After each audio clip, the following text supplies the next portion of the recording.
NASA Langley research centre Virginia میں میں نے اپنے کام کی شروعات کی۔ بعد میں گودارڈ اسپیس فلائٹ سینٹر میری لینڈ چلا گیا۔ میں اپنا امپریشنز امریکنز کے بارے میں بینجامن فرینکلن کے اس جملے سے بیان کر سکتا ہوں: جن باتوں سے تکلیف ہوتی ہے ان سے تعلیم بھی ملتی ہے۔ ہندوستانی تنظیموں میں، یہاں کی آرگنائزیشنز میں ایک بڑی مشکل ہے۔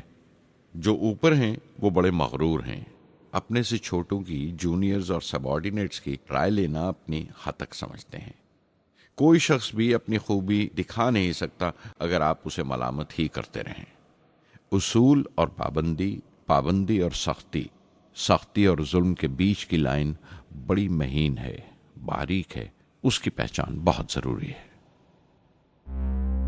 میں جیسے ہی ناسا سے لوٹا، فوراً بعد ہندوستان کا پہلا راکٹ لانچ واقع ہوا، 21 نومبر سن 1963۔ وہ ساؤنڈنگ راکٹ تھا، نام نائکی اپیچی۔ نائکی اپیچی کی کامیابی کے بعد پروفیسر سارا بھائی نے اپنی آرزو، اپنے ایک خواب کا اظہار کیا، ایک Indian satellite launch vehicle ISLV کا سپنا۔ ہندوستانی راکٹ کا خواب 20ویں صدی میں ایک طرح سے 18ویں صدی کا خواب بھی کہلا سکتا ہے، جو ٹیپو سلطان نے دیکھا تھا۔ ٹیپو سلطان کی فوج میں 27 بریگیڈ تھے جو خشون کہلاتے تھے، اور ہر ایک بریگیڈ میں ایک دستہ تھا راکٹ مین کا جو ساتھ رہا کرتا تھا اور جرکس کہلاتا تھا۔